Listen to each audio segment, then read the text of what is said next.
आज के इस ट्रेड में हमने $64 का गोल्ड में बहुत ही बढ़िया प्रॉफिट बनाया है। सीखने के लिए वीडियो को शुरू से लेकर के पूरा लास्ट तक देखिएगा। आप लोगों को पैसा बनाने की इतनी बढ़िया स्किल बता रहे हैं, तो टाइम निकाल करके वीडियो को पूरा कंप्लीट देखिएगा, तभी आपको ट्रेडिंग के पीछे का नॉलेज आप लोग को समझ में आएगा, इस ट्रेड के पीछे का एनालाइजमेंट समझ में आएगा। तो जैसा कि आप लोग इसमें डेट टाइम वगैरह सब कुछ चेक कर सकते हैं। गोल्ड में हमारा हमने सेल साइड की एंट्री बनाई थी, बहुत ही बढ़िया फेयर वैल्यू गैप के बाद सपोर्ट लेवल के ब्रेकडाउन में एंट्री बनाई थी। बाकी ट्रेडिंग एक ऐसी स्किल है कि आप सिर्फ एक मोबाइल और एक लैपटॉप की मदद से कि दुनिया के किसी भी कोने से बैठ करके आप बढ़िया अपना प्रॉफिट बुक कर सकते हैं, चाहे आपका ये साइड वर्क हो, चाहे आपका फुल टाइम ट्रेडिंग हो। तो चलिए बिना किसी टाइम वेस्ट के चलते हैं अपने ट्रेड की तरफ और आप लोगों को उस ट्रेड के पीछे का कंप्लीट लॉजिक समझाते हैं।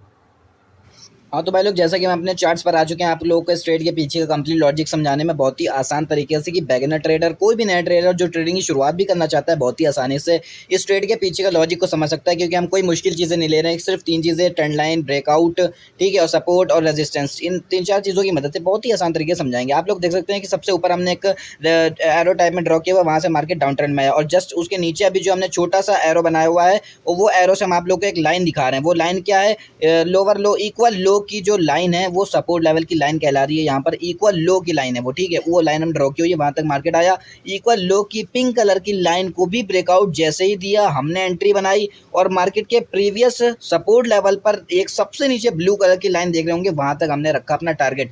तो हुआ क्या, उस पिंक कलर के ब्रेकआउट के बाद मार्केट अब अपने प्रीवियस सपोर्ट की तरफ आना शुरू हो गया, यानी कि वहां पर हमारा टारगेट हिट होगा। तो इस सिंपल से स्ट्रेटेजी से हमने अपने सेल साइड के ट्रेड की शुरुआत की। यहाँ पर हमें घबराना बिल्कुल भी नहीं है। मार्केट अगर रिवर्सल भी जा रहा है तो हमें अपने ट्रेड को होल्ड रखना है, क्योंकि हम यहाँ पर अब जो अपनी स्ट्रेटेजी ले रहे हैं उस पर हमें पूरा बिलीव होना चाहिए कि अब हमको टारगेट ही मिलेगा। ब्रेकआउट के बाद मार्केट अपने उसी लेवल को टच करने वापस ज़रूर आता है। आप लोग इस चीज़ को ध्यान में हमेशा रखिएगा कि कभी भी आप अगर अपनी एंट्री बना रहे हैं और आपने स्टॉप लॉस सेट कर दिया है, अच्छे ब्रेकआउट के बाद एंट्री बनाई है, तो मार्केट आप लोग जब भी रिवर्सल आएगा ही आएगा, उस लाइन को टच करने वापस मार्केट आता है, स्टॉप लॉस सबका ट्रिगर करा के वापस आपके टारगेट की तरफ जाता है। इसलिए आप इस चीज़ को हमेशा अपने ध्यान में रखेंगे, तो आप कभी भी अपने स्टॉप लॉस को ट्रिगर होने से पहले टारगेट को हिट कर लेंगे। तो इसी स्ट्रेटेजी से आप लोग भी अपने ट्रेडिंग में लाकर इस्तेमाल करके देखिए। बहुत ही मज़ेदार स्ट्रेटेजी है, बहुत ही आसान तरीके से आप लोग भी दिन का बढ़िया प्रॉफिट उठा सकते हैं, अपने रिस्क को कम करके। अपने रिस्क आपका बहुत ही इसमें कम रहेगा, क्योंकि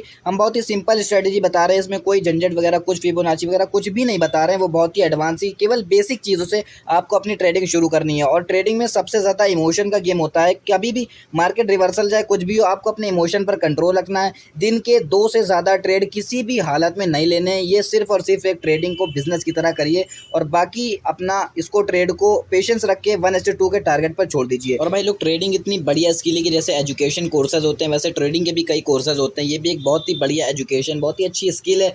कम उम्र के बच्चे भी और बुजुर्ग भी, बुढ़े भी, जो भी, इसमें एज मैटर नहीं करती, ना इसमें आपकी क्वालिफिकेशन मैटर करती है। बस आपको इसमें जितना ज़्यादा हो सके आपको टाइम स्पेंड करना है, ठीक है, और इसको चार्ट्स रीड करने में टाइम लगाना है। आपको इसमें एक्सपीरियंस को गेन करना है। जितना आपका एक्सपीरियंस रहेगा उतना अच्छा आप मार्केट को, चार्ट फ्रेम को रीड करेंगे, बढ़िया प्रॉफिट उठाएंगे। बस ध्यान में रखना है कि चार्ट को पढ़ने के बाद एंट्री ब्रेकआउट पर ही लेनी है। तो मिलते हैं किसी नए वीडियो में नए ट्रेड लॉजिक के साथ। आज के लिए इतना ही।